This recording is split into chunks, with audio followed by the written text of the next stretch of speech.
Hello students, मैं doctor Shobha Jauhari, associate professor in botany, LBS government college Kotputli. आज मैं BSc part first के बच्चों को उनके बॉटनी के पेपर सेकंड में germ theory of disease and vaccines and antibiotics के बारे में बताऊंगी। तो उनके पेपर सेकंड जो है बॉटनी का, उसमें ये टॉपिक्स शामिल हैं। तो उसमें सबसे पहले हम देख लेते हैं जर्म थ्योरी ऑफ डिजीज़ या रोग का रोगाणु सिद्धांत। ये सिद्धांत क्या है, इसका अर्थ क्या है, सबसे पहले ये बता देते हैं। इसका अर्थ ये है कि microbes can cause the disease, अर्थात सूक्ष्म जीव रोग उत्पन्न करने में सक्षम होते हैं। इस सिद्धांत को या इस तथ्य को जर्म थ्योरी ऑफ डिजीज़ या रोग का रोगाणु सिद्धांत कहते हैं।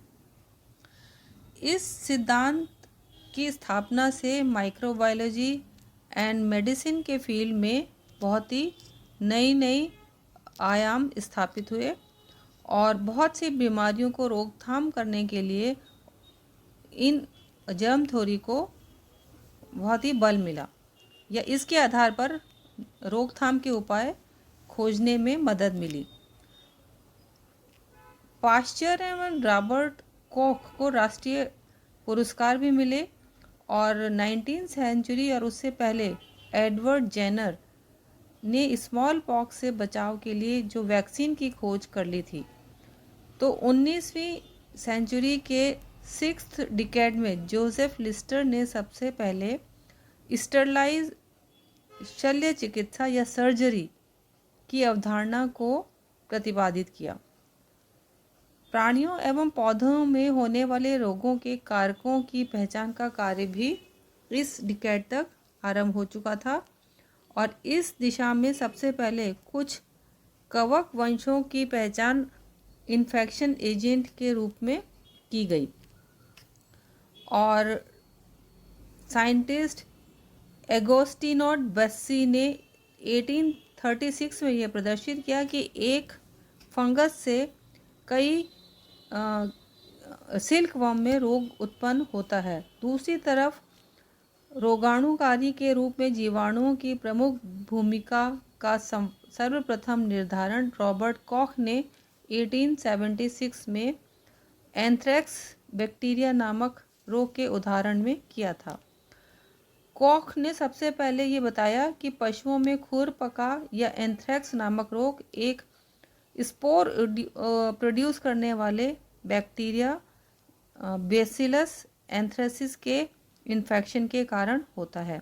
इससे पहले डेवाइन नामक एक एंथ्रेक्स रोग का कारण मृत पशुओं के रक्त एवं विभिन्न अंगों में कुछ रॉड शेप्ड ऑब्जेक्टिव्स की उपस्थिति की सूचना दी गई थी तथा उससे यह प्रदर्शित करने का प्रयास किया गया कि भेड़, गाय एवं अन्य पालतू पशुओं में होने वाले एंथ्रेक्स रोग का संचरण प्रमुखतः इन रॉड शेप्ड संरचनाओं के द्वारा ही होता है और इन्हीं को आगे चलकर कॉख ने बेसिलस एंथ्रेसिस नामक बैक्टीरियम के रूप में पहचान दी।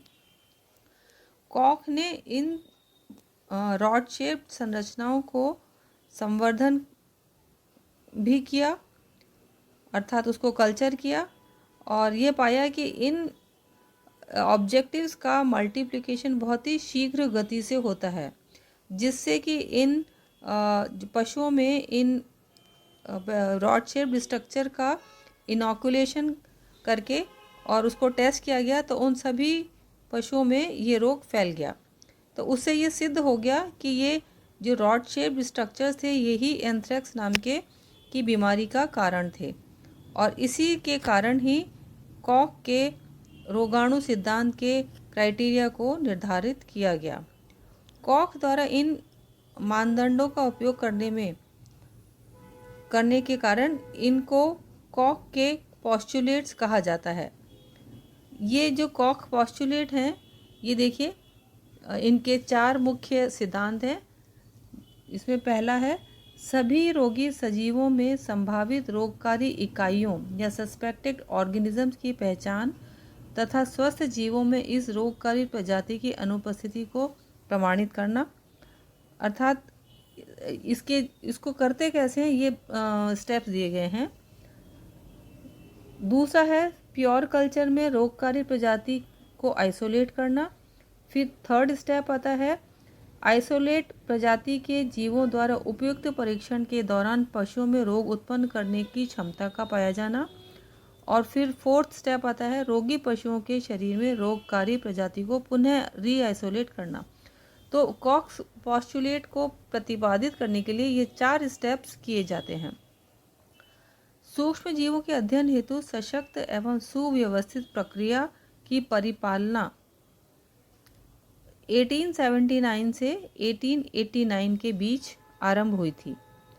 इसलिए इस कालखंड को सूक्ष्म जीव का स्वर्ण युग भी कहा जाता है। ये बहुत इंपॉर्टेंट है, इसके बारे में अक्सर करके एग्जाम में क्वेश्चन आ जाता है कि गोल्डन एरा ऑफ माइक्रोबायोलॉजी कब से कब तक था और उसमें किस किस साइंटिस्ट ने क्या क्या खोजें करी।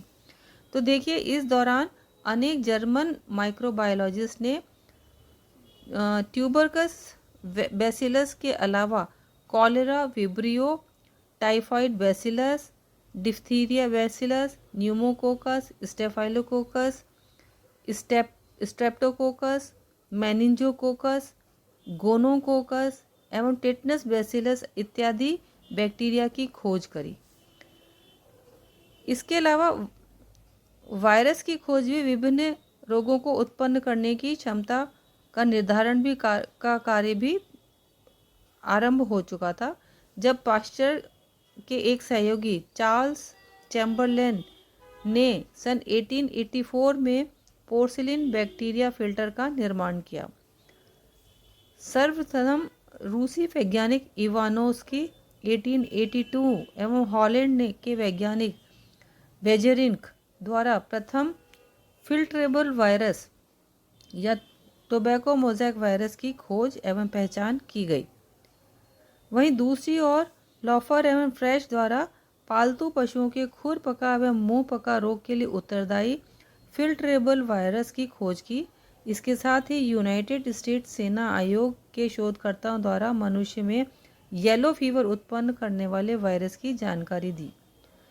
इसके बाद इंग्लैंड में ट्वार्ट एवं फ्रांस में डी हर्ली ने 1916 एवं 17 में बैक्टीरिया को संक्रमित करने वाले वायरस की अर्थात जीवाणुभोजी वायरसेस की खोज करी, लेकिन वायरस का सर्वप्रथम क्रिस्टलाइजेशन स्टैनले ने 1935 में किया। ये थी माइक्रोबायोलॉजी की हिस्ट्री, है ना। ये हिस्ट्री आपको जाननी बहुत आवश्यक है क्योंकि हिस्ट्री पे भी बहुत बार क्वेश्चन बन जाता है। अब देख लेते हैं वैक्सीन एवं वैक्सीनेशन क्या